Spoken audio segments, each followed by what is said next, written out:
तो रिसेंटली बहुत सारे कुछ मेजर अपडेट्स अनाउंस किए हैं टेररेबल्स की टीम ने, जो भी मैं आपको एक्सप्लेन करने वाला हूं। तो ये क्विक अपडेट वीडियो है टेलोना क्लासिक टोकन को लेकर। तो सबसे पहला और सबसे इंपॉर्टेंट अपडेट है टेलोना क्लासिक की स्टेकिंग को लेकर। तो करंटली 889 बिलियन टोकन स्टेक हो चुके हैं टेरा स्टेशन पर। तो अब हमें 111 बिलियन टोकन और चाहिए होंगे, तब हम ऑफिशियली 1 ट्रिलियन टोकन की सप्लाई को स्टेक कर देंगे टेरा स्टेशन पर। अब इस स्टेकिंग का जो बेनिफिट होगा यह हमें बुल मार्केट में देखने को मिलेगा। अब जितने भी टोकन स्टेकिंग में जाते हैं ये 21 डेज के लिए विड्रॉ नहीं कर सकते हम। तो स्टेकिंग बहुत ही ज्यादा इंपॉर्टेंट है टेलोना क्लासिक टोकन के लिए, बिकॉज हमारी जो करंट बर्निंग है वो बहुत ही ज्यादा स्लो है। तो स्टेकिंग ही एक ऐसी ऑप्शन है जिसके थ्रू हम अपनी सर्कुलेटिंग सप्लाई को जल्द से जल्द कम कर सकते हैं। तो भी स्टेकिंग को लॉन्च हुए 3 मंथ्स भी नहीं हुए हैं, तो विद इन 3 मंथ हमने 900 बिलियन टोकन को स्टेक कर दिया है। तो अगर टेलोना क्लासिक की कम्युनिटी ऐसे ही सपोर्ट करती रही स्टेकिंग को, तो हो सकता है नेक्स्ट ईयर 2 ट्रिलियन या 3 ट्रिलियन टोकन भी स्टेक हो सकते हैं। हमें बर्निंग पर डिपेंडेंट रहने की जरूरत नहीं है।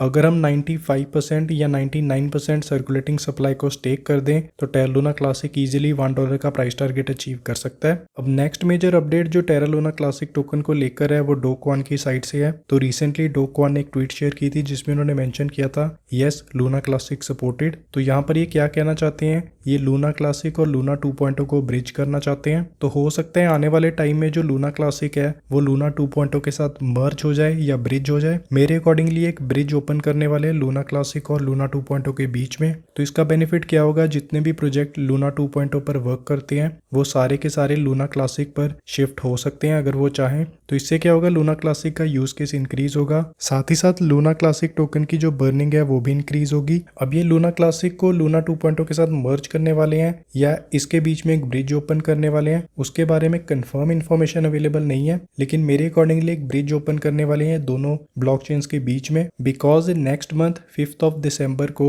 जो हमारा IBC प्रोटोकॉल है वो दोबारा से रीएनेबल हो जाएगा। तो जैसे ही वो रीएनेबल होगा हमारा जो लूना क्लासिक टोकन होगा वो मल्टीपल ब्लॉकचेन्स पे रन कर पाएगा। न्यू DApps और न्यू प्रोजेक्ट्स भी लूना क्लासिक की ब्लॉकचेन को यूज करना स्टार्ट कर सकते हैं। और जब हमारे IBC प्रोटोकॉल ओपन हो जाएंगे उसके बाद ही जो लूना 2.0 है उसके और लूना क्लासिक के बीच में जो ब्रिज है वो ओपन किया जा सकता है। उसके अलावा न्यू एंकर प्रोटोकॉल भी बिल्ड किया जाएगा। तो जिन लोगों को नहीं पता, जो एंकर प्रोटोकॉल था उस पर हम अपने USDC कॉइन को स्टेक करके रिवॉर्ड्स अर्न कर सकते थे, तो उसको दोबारा से रीब्रांड करने वाले हैं। अब एंकर प्रोटोकॉल की वजह से ही जो लूना क्लासिक था वो इतना ज्यादा पॉपुलर बना था और उसमें जितनी भी प्रॉब्लम थी लास्ट टाइम उन सबको ये सॉल्व करके न्यू वे में इसको लॉन्च करने वाले हैं। अब नेक्स्ट जो मोस्ट इंपॉर्टेंट अपडेट है वो है टेलूना क्लासिक के स्टेबल कॉइन को लेकर। तो करंटली जो डेव टीम है वो USDC कॉइन रीपैगिंग के अलावा एक न्यू स्टेबल कॉइन पे भी वर्क कर रही है जिसका नाम है AFT कॉइन। अब डेव टीम ने मेंशन किया था कि जो AFT कॉइन होगा ये सिर्फ ब्लॉकचेन ट्रांजैक्शन के लिए यूज किया जाएगा। तो जब तक USDC कॉइन के साथ रीपैकिंग नहीं होती लूना क्लासिक की तब तक हम AFT कॉइन को यूज करने वाले हैं ब्लॉकचेन ट्रांजैक्शन के लिए। But don't worry, USDC coin के साथ रीपैकिंग पर भी वर्क चल रहा है और यहाँ पर डेव टीम ने मेंशन किया है कि नेक्स्ट ईयर अक्टूबर या सितंबर मंथ में जो लूना क्लासिक है वो USDC कॉइन के साथ रीपैग हो सकता है अगर सब कुछ ठीक रहा तो।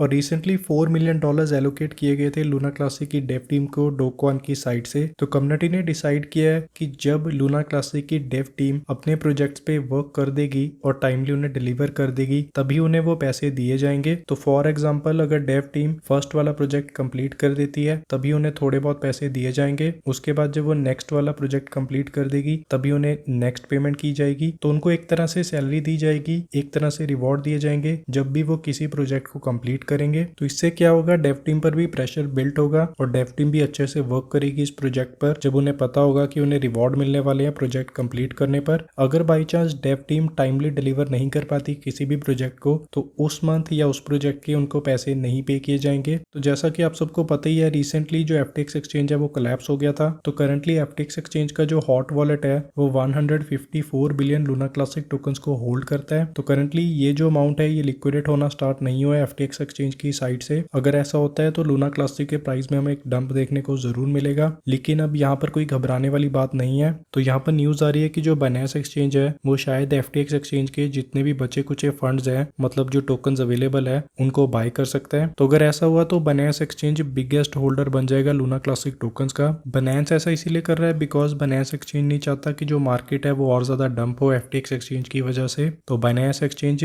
जो FTX एक्सचेंज के बचे कुछ फंड्स है उनको बाय कर सकता है। तो करंट प्राइस को देखकर कोई भी घबराने वाली बात नहीं नहीं है, लूना क्लासिक की डेव टीम अच्छे से वर्क कर रही है प्रोजेक्ट पर। रेस्ट आपके क्या व्यूज है इस प्रोजेक्ट को लेकर कमेंट सेक्शन में जरूर बताना। फिलहाल इस वीडियो में यही सब था। थैंक यू, मिलते हैं नेक्स्ट वीडियो में।